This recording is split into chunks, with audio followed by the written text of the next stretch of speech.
नमस्कार दोस्तों, good morning. मैं ये वीडियो तो सुबह बना रही हूँ। अब मुझे नहीं पता ये वीडियो आप तक कब पहुँचेगा, क्योंकि यहाँ नेटवर्क का बहुत ज़्यादा ही इश्यू है। तो आप सभी लोगों को जो मैं अपडेट देने जा रही हूँ, उसको आप लोग ध्यान से सुनिए। प्लीज़ जितनी भी मुख्य सेविका बहनें हैं, उनसे मेरा हाथ जोड़ के विनम्र निवेदन है कि आप लोग प्लीज़ किसी की बातों में ना आएँ, परेशान ना हों कि इस भर्ती में कुछ नहीं होगा, हमारी उम्मीदें ख़त्म हो गई हैं और हमारी मेहनत बेकार गई है, तो ऐसा बिल्कुल नहीं है।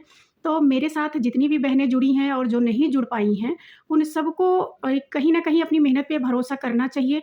मुझे तो अपनी मेहनत पे पूरा भरोसा है, हमें भी पता है कि हम इतनी मेहनत से इतना नंबर लाए हैं। कट ऑफ से ज़्यादा नंबर ला के भी हम लोग बाहर हैं। तो बहनों उसका भी कहीं न कहीं कोई रीज़न है और रीज़न जो भी है, आप लोगों के सामने है, बस समझने की ज़रूरत है।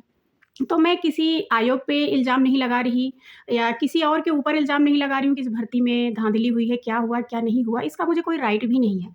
हाँ, इतना आप लोगों को ज़रूर भरोसा दिलाती हूँ कि हमारे पास पर्याप्त सबूत हैं ये साबित करने के लिए कि हमारे साथ न्याय नहीं हुआ है और हम न्याय की माँग के लिए माननीय हाई कोर्ट गए हैं और हमें पूरा यकीन है कि हमारे साथ न्याय ज़रूर होगा। देर से ही सही लेकिन सच्चाई तो सामने आती ही है। अगर किसी और लड़की का हमारे कम नंबर पे सिलेक्शन होता है, हमारे ही शिफ्ट से होता है और हमें बाहर किया जाता है, तो ये हमारे साथ अन्याय है। अन्याय के खिलाफ लड़ना कहीं भी गलत नहीं है बहनों। हर किसी को अन्याय के खिलाफ लड़ना चाहिए, आवाज़ उठाना चाहिए और जितनी भी हमारी मुख्य सेविका बहनें हैं, जो हमारे जैसी बहुत सारी बहनें जो पीड़ित हैं, जिनको पता है कि हमने पर्याप्त मेहनत किया और हमारा रिज़ल्ट भी सही आया, लेकिन हमें बाहर कर दिया गया है। अब ये कोई ये तो नहीं कह सकता कि हाँ, टेक्निकल इश्यू है, क्योंकि टेक्निकल इश्यू होता तो सबके साथ प्रॉब्लम होती। तो हम कुछ बहनों के ही साथ ये प्रॉब्लम क्यों हुई है? तो इन सब का जवाब चाहिए बहनों, जिसके लिए हम कोर्ट गए हैं और बहुत जल्द हमारी सुनवाई होने वाली है। बहुत जल्द क्या, यूँ समझिए कि इंतज़ार अब ख़त्म हो गया है। बस देखते हैं कि सुनवाई में क्या होता है, क्या नहीं होता, उससे बहुत कुछ आइडिया लग जाएगा कि हमारी भर्ती में क्या होने वाला है, क्या नहीं होने वाला है। पर बहनों हम हार नहीं मानेंगे, क्योंकि मेहनत तो हमने भी बहुत किया। हमारे साथ जुड़ी सभी बहनों ने मेहनत किया, बिना मेहनत के इतने मार्क्स नहीं आए हैं, कट ऑफ के ऊपर नंबर लाना। जिस तरह का पेपर का लेवल था और फर्स्ट टाइम पेपर हुआ था, उन सभी को ध्यान में रखते हुए और 80% आउट ऑफ सिलेबस था। हाँ, तो प्रेज़ेंस ऑफ माइंड के ऊपर बहुत सारी चीज़ें डिपेंड थीं, लेकिन ये बिल्कुल नहीं कह सकते कि हाँ, बिना पढ़े इंसान कर सकता है, ऐसा बिल्कुल भी नहीं था। और 1/4 की माइनस मार्किंग में इतने मार्क्स लाना अपने आप में बहुत बड़ी बात है। तो बहनों ये अपडेट और देनी थी आप लोगों को कि हमारा केस जो है फ्रेश में लगा हुआ है।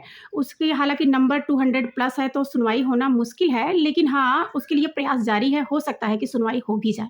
अगर नहीं होती है तो आप लोगों को थोड़ा-सा और वेट करना पड़ेगा। हाँ, लेकिन अब आपको निराश होने की बिल्कुल भी ज़रूरत नहीं है। जो बहनें अपडेट माँग रही थी, एक नई रिट पढ़ने जा रही है, तो उसके बारे में मैं बता दूँ बहन, पूरा लीगल जितनी भी चीज़ें हैं वो कंप्लीट हो गई हैं।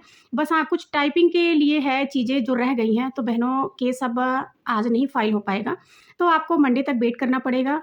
उसके बाद रिट फाइल हो जाएगी। तो जितनी भी बहनें इस टाइप से आती जा रही हैं, सब अपने अधिकार के लिए लड़ रही हैं, सब कोर्ट जा रही हैं। तो बस हाँ, ये है कि यूनिटी की कमी है। यूनिटी की कमी इसलिए है कि कुछ बहनें दूसरी तैयारी में लग गई हैं, उनको लग रहा है कि चलो कोई नहीं, इसमें नहीं हुआ तो किसी और में हो जाएगा। लेकिन बहनों इस बात की क्या गारंटी है? आप लोग अभी साल 2 साल से जितनी भी भर्तियाँ हो रही हैं, सब में देख लीजिए कि नॉर्मलाइज़ेशन लोगों को कहाँ से कहाँ पहुँचा रहा है। और फिर अगर नॉर्मलाइज़ेशन हमारी भर्ती की बात करें, हम किसी और भर्ती की बात नहीं करते। जो लड़कियाँ ये बोल रही हैं सुप्रीम कोर्ट का, माननीय सुप्रीम कोर्ट का ये आदेश आ चुका है कि बीच में कोई बदलाव नहीं होगा। तो बहनों आप लोगों को मैं बता दूँ कि अगर किसी के भी अधिकारों का हनन होता है, तो माननीय सुप्रीम कोर्ट ने ऐसा नहीं कहा है कि बदलाव नहीं हो सकता। यहाँ हमारे अधिकारों का ही हनन हो रहा है, तो ऐसा बिल्कुल नहीं है कि इसमें बदलाव नहीं होगा, श्योर 100% बदलाव होगा। बस ज़रूरत है हमें हमारी मेहनत के साथ-साथ इसके पीछे लगने की। जो वजह है, जो सबूत है, वो पर्याप्त सबूत हमने खुद ही इकट्ठा कर लिए हैं। लेकिन हाँ, कहा जाता है ना कि देर से ही सही पर न्याय तो मिलेगा ही। देर है या अंधेर नहीं है। तो बहनों इन्हीं सब चीज़ों को ध्यान में रखते हुए आप लोग भरोसा रखिए अपनी मेहनत पे, अपने समय पे, अपने लगन पे। अगर आपने अब मैं अपने बारे में बताऊँ तो मैंने भी जिस हिसाब से इस भर्ती के लिए मेहनत किया था ना, वो क्योंकि क्या कहते हैं 1 या डेढ़ महीना बचा हुआ था जब हमारी डेट आई है। मुझे लगता है 1 मंथ ही रहा होगा। तब से हालाँकि उसके पहले भी मैंने गार्गी मैम और अंकित सर की दोनों क्लासेस मैं कंटिन्यू ले रही थी, पढ़ाई कर रही थी।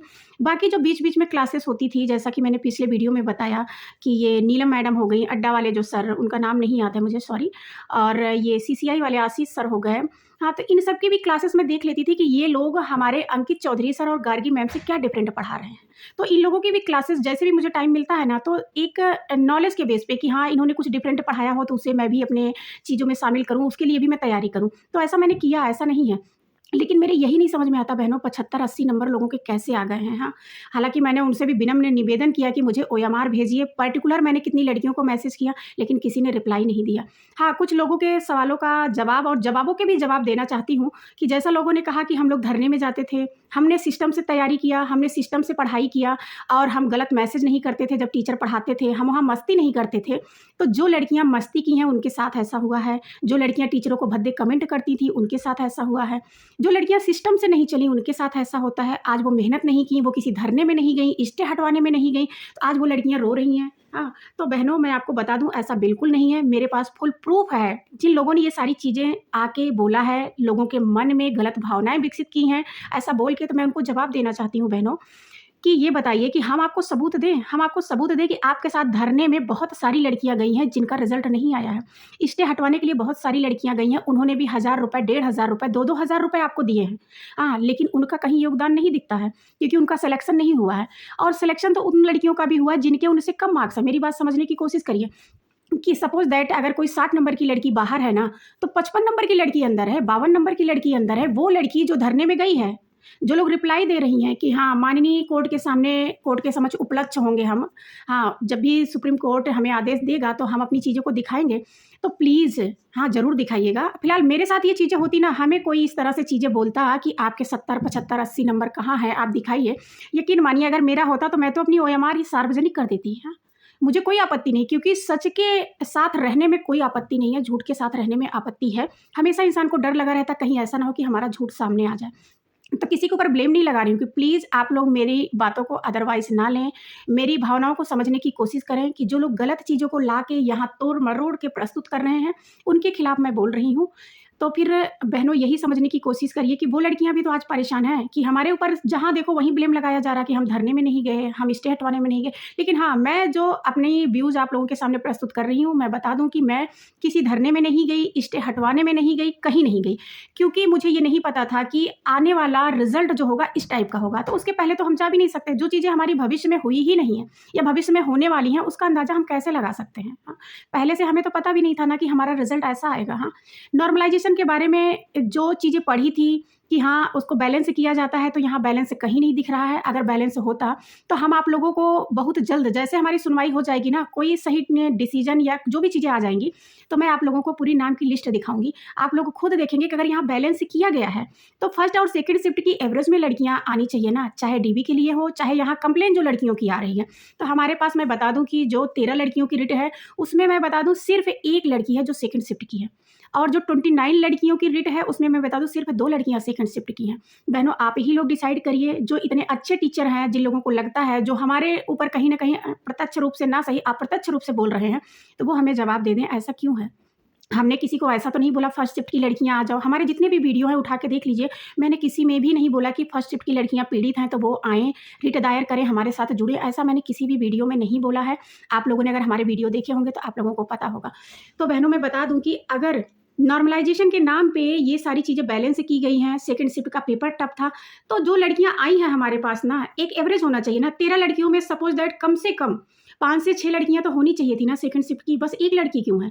और वही 29 लड़कियों में आप खुद सोचिए कि सिर्फ़ 2 लड़कियाँ हैं सेकंड शिफ्ट की, बाकी सारी की सारी फर्स्ट शिफ्ट की हैं। तो ऐसी कैसी मिस्टेक हुई है, ये सब चीज़ें क्या है, कहीं न कहीं सारी चीज़ें सामने आनी चाहिए बहनों। आप लोगों को भी पता है कि जो चीज़ें हुई हैं वो सही नहीं हैं। तो अब ये मुझे नहीं पता सिस्टम में गड़बड़ी है या आयोग ने कुछ गड़बड़ी किया है या कहाँ से गड़बड़ी हो रही है, ये नहीं पता है, लेकिन सब चीज़ों की कहीं न कहीं जाँच होनी चाहिए। अगर आयोग तक मेरी कोई बात पहुँचा रहा हो या उसको ये लग रहा हो कि मैं आयोग के ऊपर ब्लेम लगा रही हूँ, तो ऐसा बिल्कुल नहीं है। जो भी आयोग माननीय सचिव जी हैं, रिस्पेक्टेड पर्सन हैं, मैं उनसे भी गुज़ारिश करती हूँ कि प्लीज़ आप हम लोगों की भर्तियों पे जो भी चीज़ें हो रही हैं, जो भी इश्यूज़ आ रहे हैं, अगर आपसे हो सकता है तो प्लीज़ ध्यान दीजिए। प्लीज़ सर, हम लोगों के साथ जो नाइंसाफ़ी हो रही है, जो हम लोग नंबर ला के भी बाहर हैं सर, हमारा भी बातों को सुनिए। हाँ, हमें भी जो भी न्याय होना चाहिए वो हमारे साथ हो। तो इसके साथ ही मैं अपनी बातों को एंड करती हूँ और जो भी बोलने में मुझसे मिस्टेक हुई हो बहनों, उसके लिए मैं हाथ जोड़ के क्षमा माँगती हूँ या जिनको हर्ट हुआ हो मेरी बातों से उनसे क्षमा माँगती हूँ। लेकिन मैं हाथ जोड़ के प्रार्थना भी करती हूँ कि बहनों, सिर्फ़ न्याय के लिए मैं लड़ रही हूँ, सच्चाई के लिए लड़ रही हूँ, किसी के खिलाफ नहीं लड़ रही हूँ, ना किसी सिस्टम के खिलाफ लड़ रही हूँ, ना किसी आयोग के खिलाफ लड़ रही हूँ, ना पर्टिकुलर किसी बच्चे या टीचर के खिलाफ लड़ रही हूँ। हमने आज तक किसी को अभद्र कमेंट नहीं किया। हाँ, जिन लड़कियों ने जिन्होंने भी, या चाहे लड़की हो चाहे जो भी हो, जिन्होंने हम लोगों को तोड़-मड़ोड़ के चीज़ें प्रस्तुत की, हम लोगों को गलत साबित किया, हमारी भावनाओं के साथ खिलवाड़ किया, हमारी मेहनत के साथ खिलवाड़ किया, हमारे ऊपर ब्लेम लगा दिया कि हम लोग चैटिंग करते थे, कमेंट भद्दे कमेंट करते थे, पढ़ाई नहीं करते थे। अरे कभी आपने जानने की कोशिश की कि हमने भी कितनी मेहनत करके हम बाहर हैं? अगर आज आप हमारे जगह बाहर होती ना, तो आपके वो वर्ड नहीं निकलते जो आज निकल रहे हैं। तो बहन प्लीज़ अपनी वाड़ी पे, अपनी बातों पे रिसर्च करने के बाद, सारी सच्चाई को जानने के बाद, उसके बाद बोलिए। आपसे भी हाथ जोड़ के विनम्र निवेदन है। इसी के साथ मैं अपना वीडियो ख़त्म करती हूँ। जिसको भी मेरी सच्चाई, मेरी ईमानदारी पे भरोसा है, वो प्लीज़ हमारे वीडियो को लाइक करें, हमारी बातों को लोगों तक पहुँचाएँ। इस नॉर्मलाइज़ेशन के खिलाफ जो लड़ाई है, नॉर्मलाइज़ेशन तो ठीक है, अगर नॉर्मलाइज़ेशन में लोगों को बैलेंस किया जाता है, चीज़ें डिफरेंट हैं, पेपर टफ है, तो उसके खिलाफ नहीं हूँ। लेकिन ये कैसा नॉर्मलाइज़ेशन है बहनों, जहाँ पे सरासर गलतियाँ दिख रही हैं। जहाँ पे ये दिखाया जाता है 54 नंबर वाली लड़की को बुलाया जाता है, वो भी फर्स्ट शिफ्ट की लड़की को, जो 100 क्वेश्चन करके आती है, जैसा कि पिछले वीडियो में मैं बता चुकी हूँ। तो हमारी बातों पे ध्यान दीजिए, हम लोग कहाँ से वैलिड नहीं हैं, हम लोगों को क्यों नहीं बुलाया गया? ये तो सरासर नाइंसाफ़ी है ना। इतनी सी बात से आप लोग समझ जाना चाहिए। और जो लोग मुझसे सबूत माँग रहे हैं कि हमें ओएमआर भेजा जाए उस लड़की का, उस लड़की के रिकॉर्ड भेजा जाए, तो मैं हाथ जोड़ के आप लोगों से ना बोलती हूँ, मैं नहीं भेज सकती। वो जहाँ मुझसे माँगा गया मैंने वहाँ ऑलरेडी लगा दिया है। जब वो मैटर सबके सामने ओपन होगा तो आप सब लोगों को सबूत खुद ही मिल जाएगा। बस उस समय का इंतज़ार है। उस भगवान से हाथ जोड़ के विनम्र निवेदन है कि प्लीज़ हम लोगों के साथ जो गलत हुआ है, उसके लिए न्याय आए। हाँ, भगवान भी हम लोगों का साथ दे। अगर सच में भगवान इस दुनिया में हैं, तो हम लोगों की पीड़ित व्यथा, जो हमने मेहनत किया ईमानदारी से, हमारी भी बातों को सुन रहे होंगे। हाँ, और ये चाहती हूँ कि इस सिस्टम में प्लीज़, अगर क्या कहते हैं, सिस्टम तक हमारी बात पहुँचती है, आयोग तक हमारी बात पहुँचती है, किसी भी मेंबर तक हमारी बात पहुँचती है, तो प्लीज़ जो लोग इसमें एलिजिबल नहीं हैं, जो कहीं न कहीं जुगाड़ लगा के पहुँच गए हैं, कैसे भी अंदर हो गए हैं, प्लीज़ उन्हें बाहर किया जाए। क्योंकि मैक्सिमम क्या, सभी भर्तियों का ये हाल है, लोग पकड़े जाते हैं, जब जॉइनिंग कर लेते हैं तब पकड़े जाते हैं।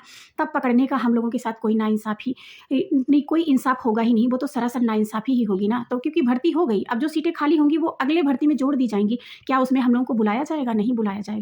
जो भी करना है, जो भी चीज़ें हैं, अभी फाइनल किया जाए। तो बहनों वीडियो ख़त्म करती हूँ। मैं आप लोगों को कोई भी मुझसे नॉलेज चाहिए मुख्य सेविका भर्ती से रिलेटेड, आप लोग मुझसे बात कर सकते हैं। ऑलरेडी मैंने अपना नंबर दे रखा है।